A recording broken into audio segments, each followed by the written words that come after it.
This is where Jesus walked and his disciples. Exactly. Well, and crazy. if we would come here 2,000 years ago and look straight up, what do you think we would see? Through the sky. We would see the sky. Yeah. By the way, Yes. let's say there is a siren alarm for rockets. Are we safe in here? The safest. Yeah. Okay. No need to run for a bomb shelter? This is a nuclear shelter. October 7, 2023 reminded the world of a brutal and unrelenting truth that Israel has faced for centuries. Forces in the Arab and Muslim world are determined to drive the Jewish people from this land. The violence didn't begin in 2023, nor with the settlements, and not even in the 20th century. It began long before with one clear objective: to erase the Jewish presence from their ancestral homeland by any means necessary. I'm Yair Pinto, and this is My State, a program about current events, my belief in God, and my journey in the Holy Land. And behind me is the Temple Mount, one of the most spiritually charged and contested places in the world. This is where Abraham newly sacrificed Isaac, where David established his capital, and where the Ark of the Covenant rested in the Temple of Solomon. All of these are powerful symbols of God's covenant with his people, the people of Israel. But today, it's also a place of division. For centuries, Muslims have claimed this land as their own, and the Temple Mount became a battleground, symbolizing the spiritual and physical struggle over this territory. The conflict between Jews and Arabs over Jerusalem and the Temple Mount has deep historical roots.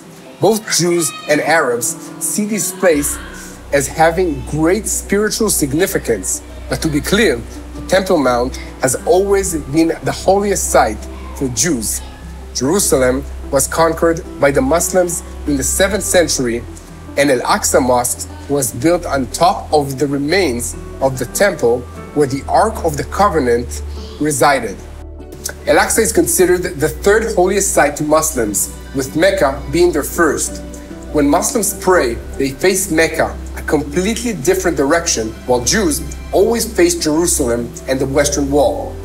Regardless of all of this, as the keepers of Jerusalem, Israel has always recognized and respected the significance of the city and its holy sites to all Abrahamic religions. Since 1967, following the Six-Day War, when Israel reclaimed Jerusalem, Israel has maintained security control over the Temple Mount area. Under an arrangement called the status quo, Jews are restricted from praying on the Temple Mount, despite Al-Aqsa Mosque being built on top of this holiest Jewish site. Instead, millions of Jews gather each year to pray at the Western Wall, the last remaining structure of the Second Temple. I'm meeting Yehuda Deutsch, a guide at the Western Wall Heritage Foundation, to explore thousands of years of history buried underground that finally has been revealed. Can you maybe explain in a little bit this history of the people of Israel in Jerusalem? For 1,000 years, Yeah. during the first and the second temple period, Jews are living here. After the Roman destruction, the people are dispersed. And for 2,000 years, they yearn to come back. Now that we're in our homeland, as you could see, we're continuing the story. It was only after the 1967 Six-Day War that archaeologists began uncovering the hidden remnants of ancient Jerusalem buried beneath today's old city. Up until recently, there was no Western Wall Plaza. It was filled with 800-year-old houses built by the Mamelukes. After the Six-Day War, Jerusalem's municipality removed some of the houses to create the plaza. Today, the Western Wall tunnels is underneath the Muslim quarter. We're standing in this room right now. And what we're going to do is approach the Western Wall. Yeah. And once we get to it, we're going to be walking all along it. Okay? We're going to see the concealed part. Okay? And uncover the history of Jerusalem, of the Jewish people. Yeah, and how it evolved to what it is today, basically. That's right. Yeah. The story began with the first temple, constructed right here around the 10th century BCE by King Solomon. The first one was destroyed by the Babylonians. Yes. Nebuchadnezzar, the Babylonian king, exiles the Jewish people. They return when Cyrus, the Persian king, conquers Babylon. Allows it to come back. Then they rebuild the temple, but the second temple, when it was first built, was modest because the people who came back from Babylon were the poor people. The rich people stayed there. Hundreds of years later, Herod is going to take a small structure and make it into the largest religious compound in the world. We're talking about 800 feet by 1,600 feet. That is a plaza the size of about 25 football fields. Wow. Huge. The structure has 4 walls, an eastern wall, a southern wall, a northern wall, and a western wall. The reason the western wall is so important, is so holy, it's because it's the closest wall to the Holy of Holies, to the most inner room in the temple, where the high priest would go in on one day a year. On Yom Kippur, the Day of Atonement. The western wall extends approximately 105 feet from its foundation to its peak. Of this, about 43 feet lay below the current ground level of the old city. We're talking about 40 feet long, longer than a bus, 12 feet high, 14 feet deep. That's how thick the wall is. This one stone weighs close to 600 tons. Crazy. That is the weight of 2 jumbo jets. And still today, we don't know how this was delivered here. There are theories, but each theory has holes in it. We do not have a full understanding, this till today, of how they carved it, how they brought it here, how they lifted, placed it accurately, and did it a few times. There's not one stone. There are a few stones. That's still a mystery today. Isn't this has to do with these holes? That no. That came much later. The Romans stayed in Jerusalem after they destroyed the temple for hundreds of years. During that time, they rebuilt the city. They changed Jerusalem's name to Ilia Capitolina. They changed the name of the land of Israel to Palestine. Which causes us a lot of problems today. Oh, of course. Okay. And basically, they decide to use the Western Wall as a supporting wall for new structures. Into these holes, they put in these beams sticking out, build a new wall that was part of a much larger structure that was leaning against the Western Wall. Walking through ancient underground Jerusalem, it's astounding to see how remarkable and well-preserved everything is. It feels as though the hand of God has protected it. This is the marketplace, the 2,000-year-old street, okay? These are original tiles. They're not fixed. They're not renovated, okay? Archaeologists only clean the dirt. This tile was created 2,000 years ago, but never placed. No one ever stepped on this. Well, until now. I'm kidding, of course. The first one. Listen, if you feel the stone, you could see it feels smooth, okay? Almost like marble. This is limestone. And this is how these flagstones looked like before they were used. Now, since this is the marketplace, this is where hundreds of thousands of pilgrims would walk during the 3 holidays. Amongst them was Jesus, right? Yes, this is the street. So this is where Jesus walked and his disciples. Exactly. Well, and if we would come here 2,000 years ago and look straight up, what do you think we would see? Straight up, see the sky. We would see the sky. It's only 800 years ago that the Mamelukes built these homes above us. And that means that today we have people living up there, that one of the walls in their house is the Western Wall. That's crazy. Could you imagine the Western Wall as a part of your living room? No, unbelievable, definitely. By the way, let's say there is a siren alarm for rockets. Are we safe in here? The safest. Yeah? Okay. No need to run for a bomb shelter? This is a nuclear shelter. Okay, so they knew how to build, even back then. No. At least that we still have, the knowledge to build bomb shelters. Of course.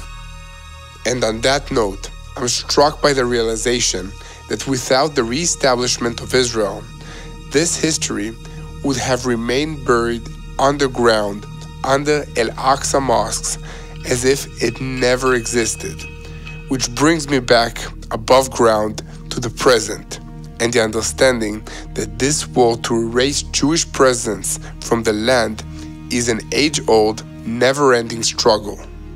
This war against Israel intensified when the United Nations voted in 1947 to establish a Jewish state.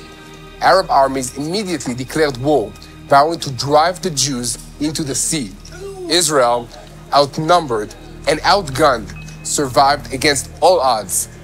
Again, in 1967, Israel's very existence was on the line during the Six-Day War. Israel did not just fight for territory, it fight for our survival.